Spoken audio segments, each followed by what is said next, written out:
안녕하세요, 아트미디 NDJ입니다. 이번에 소개해드릴 제품은 이번에 새로 출시된 클라렛 플러스 투프리입니다.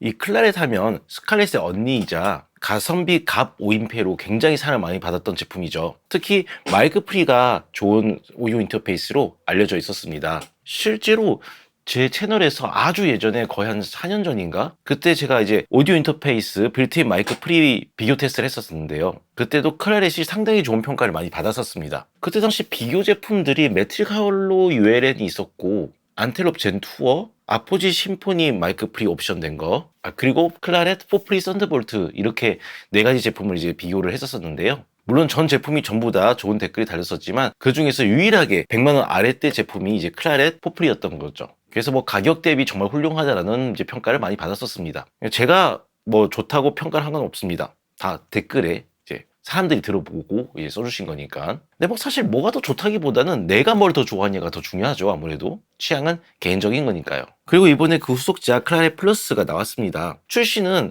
작년 말에 발표했었고 국내 입고는 8월 달쯤 됐어요. 그러니까 비교적 좀 늦게 들어왔죠. 외관은 이제 클라렛 투프리 USB랑 썬더볼트랑 동일합니다. 별 차이가 없어요. 이제 샤시가 조금 더 까끌까끌해진 그런 느낌. 단자들도 보시면은 여기 보이신 것처럼 전면부에 이제 콤보 입력 2개 있고 그 다음에 헤드폰 단자 하나, 그리고 후면부에도 이제 스피커 출력 4개 있고 미디 입출력 단자 하나씩 있고요. 뭐 그렇습니다. 그리고 옵티컬 1 하나 있고요. 그러면 이제 뭐 8채널 마이크 프리나 아니면 다른 인터페이스 뭐 합체시켜서 쓸 수 있죠. 그러니까 뭐 그전 모델들이랑 똑같습니다. 썬더볼트나 USB나. 그리고 당연히 이 ISA 110을 이제 시뮬레이팅한 에어 기능이 탑재되어 있고요. 컨트롤 패널도 동일한 이제 포커스라이트 컨트롤입니다. 포커스라이트 컨트롤이 진짜 확실히 정말 예전에 그 믹스 컨트롤 앱에 비하면은 되게 세련되게 개선이 많이 됐어요. 그러니까 UI만 보셔도 그렇고, 그리고 뭐 드라이버랑 같이 설치되는 건데 이 드라이버도 이제 뭐 포커스라이트가 불안정하다 이런 얘기 들을 수가 없을 정도로 드라이버가 안정화되어 있습니다. 이게 클라렛이든 스칼렛이든. 그 예전에 진짜 사파이어하고 스칼렛 1세대 막 이럴 때는 진짜 믹스 창도 되게 불편했죠, 보기가. 근데 확실히 스칼렛 2세대부터 확실히 그 컨트롤 믹스 창도 되게 개선 많이 됐고 앱도 많이 개선됐고 그리고 UI도 세련되게 바뀌었던 것 같아요. 사용법도 더 간단해졌고요. 다만 이번 클라렛 플러스 같은 경우도 그 클라렛 USB 시리즈처럼 루프백 기능이 지원이 되지가 않아요. 뭐 클라렛 썬더볼트나 아니면 스칼렛 3세대 같은 경우는 이제 4i4부터 그 루프백이 전부 다 지원이 되는데, 그래서 당연히 이제 클라렛 플러스 같은 경우도 이제 그 뒤에 나왔으니까 당연히 될 거라고 생각했어요. 근데 희한하게 클라렛 플러스에는 루프백을 탑재를 하지 않았어요. 그건 좀 의아해합니다.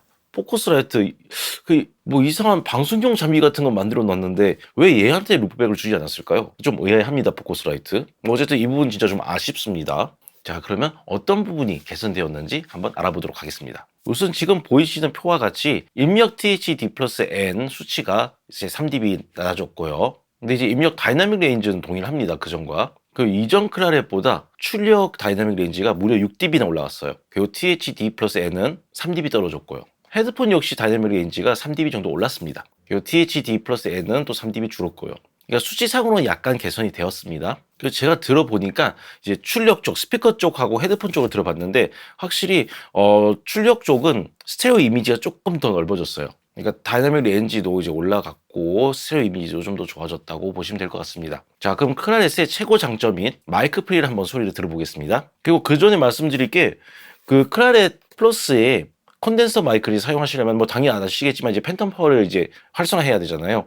그 활성화하시려면은 우선 일반적인 2.0 USB A 포트에다 연결하시면 안 되고 컴퓨터에 보이시는 USB C 포트나 아니면은 썬더볼트 3 포트에 연결해 주셔야 됩니다. 그래야 이제 그 전력 대역폭 문제로 인해서 뭐 팬텀 파워가 잘 안 들어오거나 이런 문제가 없어요. 그럼 먼저 기본 모드로 이제 녹음을 한번 해보고 에어 기능 활성화해서 녹음을 한번 해보도록 하겠습니다. 심장이 멎을 듯 아파 너 없이 난 살 수 없을 것 같아 정말 미안해 내가 더 잘할게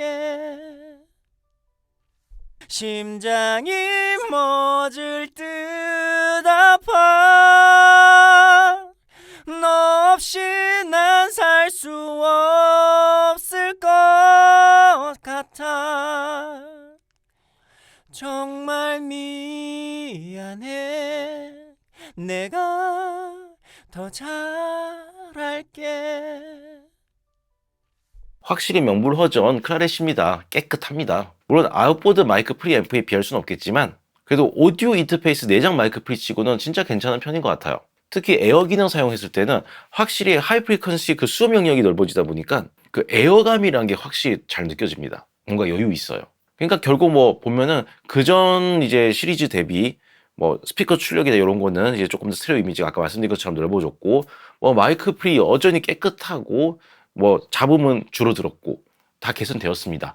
하지만 치명적인 단점은 전 가격이라고 생각해요. 이게 포커스라이트뿐만 아니라 모든 브랜드들이 지금 특히 국내에서 보시면은 뭐 부품 가격 인상 계속되고 있고 환율이 말도 안 되게 이제 지금 이제 1380원대까지 찍었죠. 그러다 보니까 가격이 이 클라렛이 원래 예전에 45만 원? 46만 원 정도 하던 게 지금 71만 8천 원까지 가격이 올라갔습니다. 그러니까 중저가 라인업이었던 클라렛이 거의 100만 원 라인업으로 가까워지고 있는 거죠. 근데 진짜 환율이랑 부품 가격 인상은 지금 요즘 너무 심각한 이슈긴 해요. 아니 뭐 자고 일어나면은 다음날 가격이 또 올라가 있어요. 그러니까 예를 들자면 뭐 100만 원 하던 게 그 다음 주 됐더니 110만 원으로 돼 있고 뭐 그런 식이에요. 진짜 지금 뭐 계속 팍팍팍팍 올라가고 있어요, 가격이. 아무튼 이제 진짜 제발 가격 인상 좀 제발 멈추길 바라면서 저는 이제 페이드아웃 하도록 하겠습니다. 네, 감사합니다.